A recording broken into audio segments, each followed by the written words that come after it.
como que o Vegapunk conseguiu copiar poderes de Akuma no Mi de uma pessoa que ainda está viva e ainda tem seus poderes de Akuma no Mi?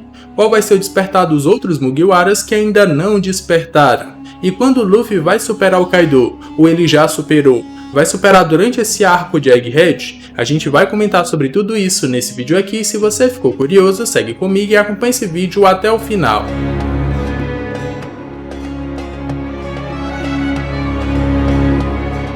Fala galera, meu nome é Lucas, mais uma vez aqui hoje para responder as suas perguntas que vocês deixaram lá na comunidade do canal, lá no meu Instagram ou aqui embaixo nos comentários desse vídeo. Então já deixa sua pergunta para o próximo Sogeking Responde e eu já até posso ter respondido sua pergunta. Vou deixar uma playlist com os outros Sogeking no final desse vídeo aqui, então é importante que você assista ele até o final. Antes de começar, vai dar uma olhada na nossa lojinha, onde você pode adquirir seu figure de One Piece original com frete grátis em uma compra internacional. São figures parecidos com os que estão aparecendo aqui no cenário do canal, e a nossa loja ainda está com preço de Black Friday. Você pode adquirir o seu figure de One Piece por um preço menor, e essa promoção só vai ficar durante essa semana. E aí você pode adquirir seu figure de One Piece. Já deixa aquele like, se inscreve no canal se ainda não for inscrito, e sem mais enrolação, bora pro vídeo.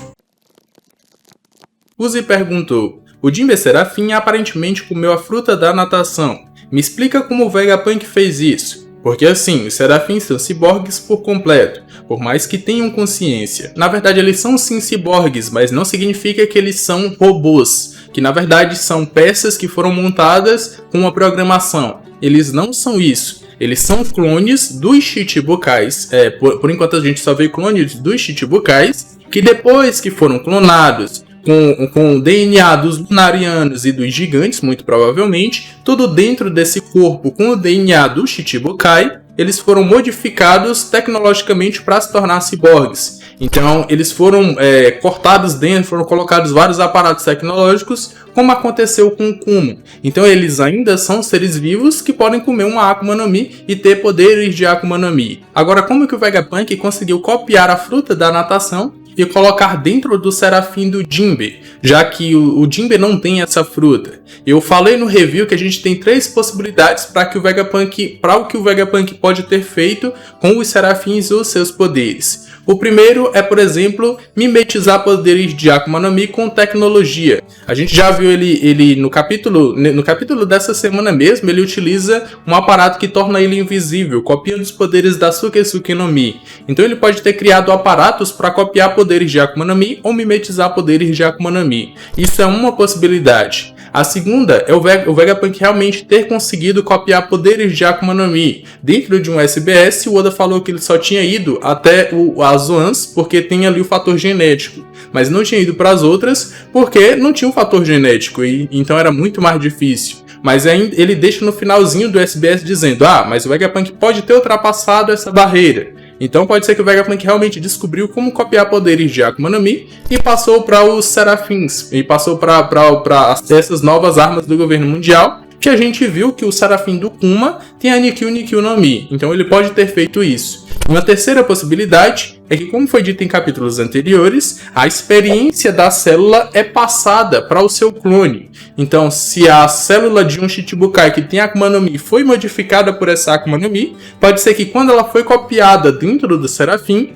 o poder daquela Akuma no Mi foi passada para o Serafim. E assim a gente tem um Serafim do Kuma com a Nikyu no Mi. Então existem essas três possibilidades para como o Vegapunk pode copiar poderes de Akuma no Mi: mimetizando, copiando Akuma no Mi ou passando o DNA para uma cópia, e esse DNA já vai modificado com os poderes de Akuma no Mi. Farighost perguntou: eu fico meio que na dúvida se essa é a Hito no Mi modelo Nika. Será que existe a Gomu no Mi? Cara, a possibilidade que isso aconteça é bem baixa, porque por mais que o Luffy não tenha uma paramécia e não seja a paramécia da borracha, ainda assim ele é um homem de borracha que tem todas as técnicas, habilidades e poderes, muito provavelmente de uma Akuma no Mi do tipo paramécia da borracha. Ele continua sendo um homem borracha, por mais que a sua fruta tenha um outro nome e seja uma Zoan. Então eu não acredito que o Oda vá colocar uma Akuma no Mi do tipo paramécia da borracha dentro de One Piece. Se fosse colocar, poderia ser com outros meios de utilização, realmente como uma borracha parecendo látex, mais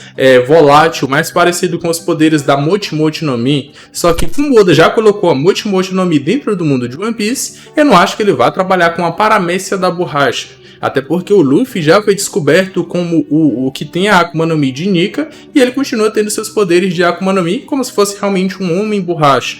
Por isso que a sua Akuma no Mi, o nome da sua Akuma no Mi foi mudado, porque ela dá todos os aparatos e técnicas e poderes de um homem borracha. Então acho improvável que tenha, seria legal se Oda trabalhasse com outras formas de utilizar o poder da borracha, mas o Luffy continua sendo um homem de borracha. Então acredito que não vai ter. Pedro Lucas perguntou: você acha que todos os Mugiwaras que têm fruta e ainda não despertaram vão despertar em algum momento da obra? Muito provavelmente sim, porque esse é o ápice ou o máximo do poder de uma Akuma no Mi dentro do mundo de One Piece. É o máximo que o usuário pode atingir. E os Mugiwaras estão na caminhada para o Luffy se tornar o rei dos piratas, então eles vão enfrentar outros piratas extremamente fortes que são do bando do Teach, na verdade, até do bando do Shanks. Então eles vão precisar do máximo do poder deles para que eles possam tornar o Luffy o rei dos piratas. E aí dentro do bando do Chapéu de Palhas nós temos o Luffy, que já despertou em Nika e meio que já dominou essa transformação, pode utilizar a hora que ele quiser. O Chopper tem um Monster Point que a gente ainda não sabe ou não foi confirmado, que é o seu despertar, mas é muito parecido com as bestas carcereiras de Impel Down. E ele só não tem todo o boost de poder daquelas bestas porque ele não dominou de forma natural, e sim ele força o seu corpo a despertar. Então a gente pode considerar que ele já está desperto, só que ele ainda não controla. E temos a Robin e o Brook para utilizarem seus poderes de alguma forma, para despertarem de alguma forma. E aí eu conseguiria imaginar que eles vão despertar os seus poderes e até posso pensar em algumas formas. E a gente tem que os despertares dentro do mundo de One Piece, eles fazem com que o seu poder, que antes afetava só o corpo do usuário, passe a afetar o corpo de outras pessoas ou o exterior. Melhor, eles afetam o exterior além do corpo do usuário. Por exemplo, o Luffy, ele despertou, ele teve praticamente 2 despertares, uma transformação de uma Zoan e também afetar o ambiente. No caso, a borracha do Luffy, que antes afetava só o seu corpo, passou a afetar o solo, o ambiente, passou a afetar outras pessoas e até os elementos. Então o que antes era só do Luffy passou a ser dado para outras pessoas. O despertar do Law da mesma forma. O Room antes era colocado dentro de uma área e o Law poderia utilizar dentro de uma área. Agora ele pode colocar esse Room ou imbuir esse Room dentro de outras coisas. O Kid, com seu despertar, antes o magnetismo só vinha dele, ele era o vetor de atrair e repelir as coisas, e agora ele pode dar esse poder para outras pessoas terem a capacidade de repelir ou atrair coisas. Ele fez isso com a Big Mom. Então a gente pode imaginar que, por exemplo, o despertar do Brook seria, por exemplo, sei lá, ele tirar a alma das pessoas ou forçar a alma das pessoas a saírem do seu corpo para que ele possa atacar a alma e assim refletir dentro do corpo da pessoa. Poderia ser uma possibilidade. Ou então ele retirar a alma das pessoas para que elas não consigam controlar os seus corpos e fiquem só em forma de alma, enquanto ele domina aquele momento. Porque o despertar que antes afeta ele, ou o poder que antes afetava só ele, que ele pode retirar sua alma de dentro do seu corpo, passaria a afetar outras pessoas. Isso aí seria interessante. Um despertar para Robin que eu consigo imaginar seria transformar as coisas realmente, não só criar em cima das coisas, mas transformar as coisas em membros que ela possa utilizar. E aí eu imagino que esses membros transformados, que não foram criados por ela, mas pelo seu despertar, não tomariam dano como ela toma quando ela cria em uma superfície ou em uma pessoa. Isso aí seria interessante. Ou então, sei lá, indo para uma coisa mais apelona, quando ela desperta, esse poder afeta outras pessoas e ela pode controlar os membros das outras pessoas, controlar até o corpo das outras pessoas. Isso aí seria interessante. Então eu consigo imaginar esse despertar para esses 2 Mugiwaras, além de Chopper e Luffy, que muito provavelmente já despertaram também. Daniel Costa perguntou: como você acha que pode ser a junção de Haki do Rei com observação avançada? Se eu aparecer, manda salve. Um salve pra você, mano. E respondendo a sua pergunta, a gente tem que os Hakis, eles têm uma interação entre si. Ultimamente, ou no último arco, a gente viu a interação do Haki do Armamento com o Haki do Rei, que dá a possibilidade de criar raios negros saindo do seu punho antes do ataque, e você ataca o seu inimigo sem tocá-lo diretamente, como se estivesse atacando ali a aura do personagem, ou a barreira de haki que o personagem cria com o seu haki natural. Você ataca ela diretamente, dá um dano absurdo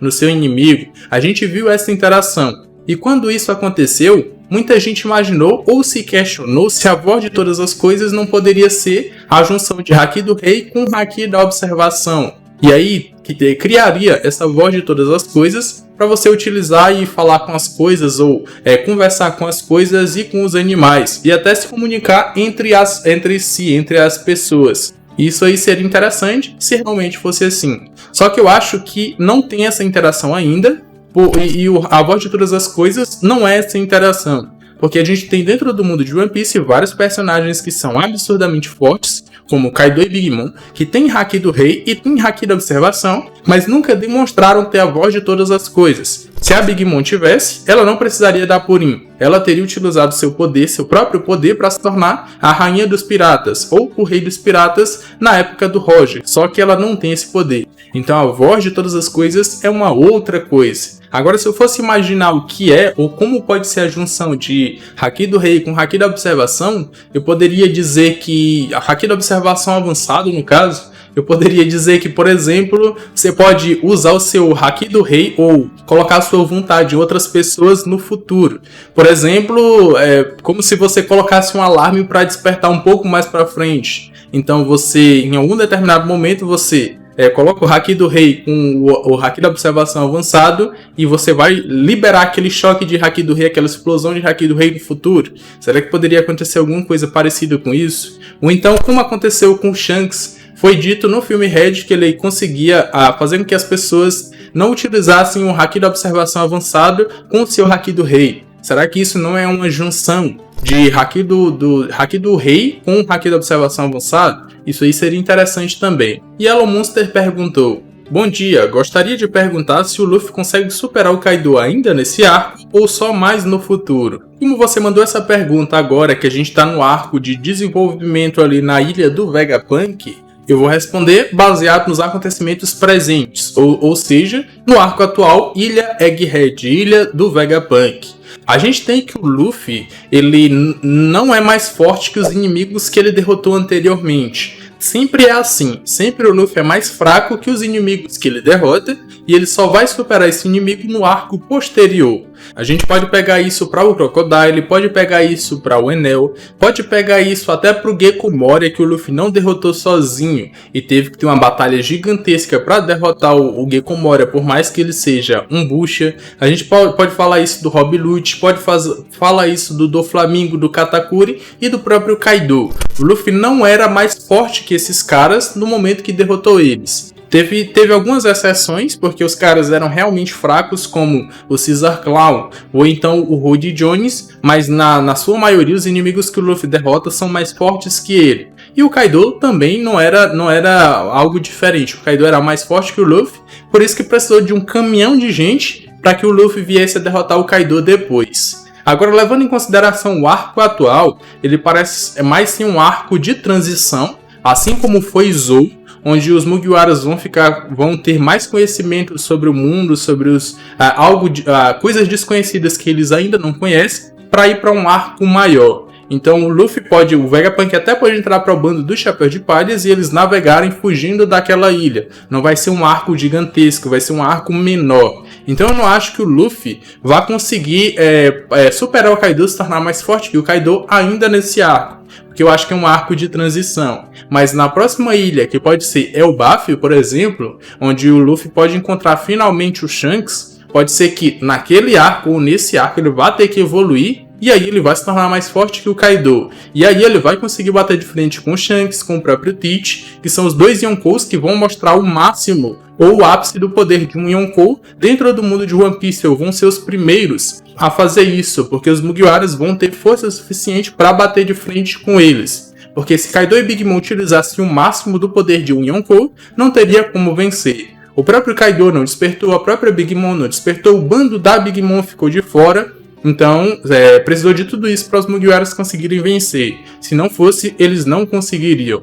Então, muito provavelmente, nesse arco de Egghead, não. Mas no arco posterior, o Luffy pode passar o Kaido e pode se tornar mais forte. Léo Ponter perguntou: você acha que o Sanji possui um DNA de alguma raça do século perdido? E se tiver, poderia ser o sangue dos Lunarianos? O que justificaria o Diable Jam? A minha opinião sobre isso é que não. Ele não tem necessariamente, ou eu não acho que ele tenha necessariamente o DNA de alguma raça e principalmente dos Lunarianos. Porque se ele tivesse, ele seria bem apelão, mas bem apelão mesmo. Além de ter outras características dos Lunarianos que ele não demonstra ter. Pele negra, asas nas costas e fogo nas costas também. Então o Sanji não tem nada disso, então eu não consigo imaginar ele tendo DNA dos Lunarianos. O que ele pode ter e o que o Jade como cientista poderia fazer é modificar amplificar algumas características do DNA humano, que no caso era o DNA do filho dele, para se tornar mais resistente a determinadas coisas, para tornar a sua pele como se fosse de um ciborgue, para que ele pudesse utilizar outros poderes de uma forma melhor. No caso do Sanji, ele utiliza o Diable Jam, mas se ele aumentar demais as suas chamas, ele pode até se queimar, pode dar dano nele. Algo que não afetaria os Lunarianos, porque eles podem até criar fogo. Das suas costas, eles podem conjurar fogo em qualquer parte do corpo para atacar sem tomar dano. O Sanji não pode fazer isso, pode fazer principalmente nas pernas. Mas se ele não tiver com seus genes despertados, ele até pode se ferir se ele elevar demais a temperatura das suas chamas. Algo que os Lunarianos não têm, um problema que eles não têm. Então o que eu acho que aconteceu com o Sanji foi que eles foram modificados e tiveram as suas características aumentadas ou bufadas, para que eles pudessem utilizar, para que eles pudessem se tornar mais fortes e até utilizar ou mimetizar poderes de Akuma no Mi ou poderes de habilidades de outras raças. E assim eu imagino o Sanji. O seu Diable Jam pode ser resultado de tentar mimetizar o fogo criado pelos Lunarianos, e por isso ele cria fogo nas suas pernas também. Então eu não acho que ele tenha DNA, mas foi modificado. Se ele tivesse, teria alguma das características dos Lunarianos que ele não tem. Inclusive os Serafins tendo o DNA dos Lunarianos, eles são basicamente uma cópia dos Lunarianos com a aparência dos Chichibukais, entendeu? Gustavo Henrique perguntou: se o Dr. Vegapunk é um traidor da Marinha e ele é aliado do Dragon, você acha que talvez o Vegapunk tenha passado informações da Marinha pro Dragon? O Vegapunk é um cientista muito ocupado, tanto que ele fez clones dele mesmo para que ele pudesse trabalhar em diversas frentes e criar diversas coisas que ele não teria tempo se fosse só um corpo, se fosse só ele. Então eu não acho que ele teria tempo de ficar de fuxiquinho com o Dragon passando informações. Até porque em capítulos recentes, ele mesmo revelou que por mais que ele tenha autoridade dentro do governo mundial por ser o cientista da Marinha, ele fica no escuro. As coisas importantes ou coisas relacionadas ao século perdido e segredos do mundo não são informadas para ele. Ele não pode saber. Até porque quando descobriram que ele sabia, eu estava pesquisando sobre a energia do século antigo, agora o Rob Lute está atrás dele para matá-lo. Então eu não vejo que ele tenha informações para que ele passasse para o Dragon. E se ele tivesse, eu não acho que ele ficaria de fuxiquinho, porque ele não tem tempo para isso, entendeu? Mas se ele realmente tivesse alguma informação impactante ou importante, que ele julgasse que precisaria revelar, ele revelaria. Até porque em capítulos anteriores, por saber que iria morrer, ele falou pro Dragon: vou morrer, tô querendo só te avisar. Então é basicamente assim, o Vegapunk não deve ter muitas informações vindas da Marinha ou do governo mundial. Mas o que ele tem, que se for realmente impactante, que vai mudar a forma como o mundo é atualmente, ele revelaria. Só que para fuxiquinhos bestas ou coisas pequenas, não. Jotaro Careca perguntou: você acha que o Imu-sama tem a tecnologia do século perdido? Tipo, ele fez a tecnologia regredir, porém continua com a tecnologia apenas para ele. Claro, isso assumindo que o Imu é do século perdido. Não acredito que ele tenha a tecnologia do século antigo, mas acredito que ele tenha a arma ancestral Uranus, que é do século antigo. Então, se for alguma forma de tecnologia que veio do século antigo, seria a Uranus que ele tem controle. E ele pode utilizar para apagar ilhas à maneira como ele quiser. Agora o resto da tecnologia do século antigo, eu acredito que ele deixou para lá ou quis realmente apagar. Por que ele quis apagar? Porque a forma de energia que existia no reino antigo é uma forma que as pessoas podem utilizar de maneira inesgotável, ou podem criar sua própria energia de maneira inesgotável, e isso acabaria com a hierarquia entre reinos dentro do mundo de One Piece. Um que tem muitos recursos domina o que tem poucos recursos. E essa dominação acaba chegando no governo mundial, que é quem comanda tudo. Então, muito provavelmente, ele quis realmente acabar com toda a tecnologia do reino antigo, para que as pessoas ficassem subordinadas a outros reinos e ao governo mundial, para que eles mantivessem essa dominação para dominar o mundo todo de One Piece. Então, tecnologia do reino antigo para lá, e excluindo Uranus, que ele tem um controle e pode utilizar da maneira como ele quiser. Mimikyu perguntou: você acha que se uma pessoa que não é usuária de Akuma no Mi joga água no corpo inteiro, ele ia acertar um usuário de Fruta Logia, já que a água anula os poderes de Akuma no Mi, e também o Luffy em Alabasta usou a água para acertar o Crocodile, já que ele era de areia. Mas isso será que funciona com outras frutas, tipo a fruta da luz, por exemplo? Eu não entendi direito se é jogar água no próprio corpo para atacar ou se é jogar água no corpo dos usuários de Logia para atacá-los. Dependendo da maneira como você utiliza, na verdade nem dependendo se é no seu corpo ou jogando na pessoa. A única coisa que vai depender é a interação entre a água e a interação entre essa substância que é outro usuário de Logia. Porque a água, dentro do mundo de One Piece, ela só funciona para fazer com que os usuários fiquem fracos e não consigam utilizar seus poderes em uma determinada área contida em um determinado local. E essa água tem que estar pelo menos até o joelho dos usuários de Logia, contida, para que eles percam a sua energia. Então, água da chuva, água normalmente jogada assim de um balde, não vai funcionar. Ou não era para funcionar, porque no filme Red, eles jogam baldes de água no Luffy e ele fica fraco, mas não era para isso acontecer, porque ele não está submerso na água. Mas no filme Red, aconteceu. Só que normalmente não é para acontecer. Até porque senão a água da chuva deixaria o Luffy fraco, ele não fica. Tomando banho no chuveiro deixaria ele fraco, ele também não fica. Então, dependendo da interação, utilizando água em você ou no usuário de Logia, depende da interação entre a água e esse elemento. Com o Crocodile funcionou por quê? Porque ele é de areia. E a água com a areia torna ela mais densa ou mais tangível. E aí você pode acertar o Crocodile. Mas contra a luz do Kizaru, ele só ficaria molhado se você fosse atacá-lo. Ele ainda assim seria de luz, porque a água não tem interação nenhuma com a luz. Se fosse o Akainu, por exemplo, a água evaporaria no seu magma, não funcionaria. No Aokiji, a água só se transformaria em gelo, então também não funcionaria. Então vai depender da interação entre água e aquele elemento para que funcione. Se não tiver interação, não vai funcionar. E a não ser que ele esteja contido dentro de uma banheira com água até o joelho. Aí vai funcionar, ele vai ficar fraco, não vai conseguir utilizar os seus poderes e você pode acertá-lo. É com essa pergunta que a gente encerra esse Sogeking Responde. Se eu ainda não respondi a sua pergunta, calma. Deixe sua pergunta aqui embaixo, lá na comunidade do canal ou lá no meu Instagram, que eu posso responder sua pergunta no próximo Sogeking Responde. Não esqueça da nossa lojinha, onde você pode adquirir seu figure original de One Piece com frete grátis em uma compra internacional, e são figuras que estão aparecendo aqui no cenário do canal. Nossa loja está em Black Friday atrasada, mas ela só vai ficar essa semana. Então eu recomendo que você dê uma olhada para que você possa ver se tem algum figure que lhe interessa. Por enquanto já vai deixando aquele likezão, se inscreve no canal se ainda não for inscrito. Tô deixando aqui na tela final 2 vídeos que eu acredito que vocês vão gostar. Eu me despeço por aqui, um abraço e valeu!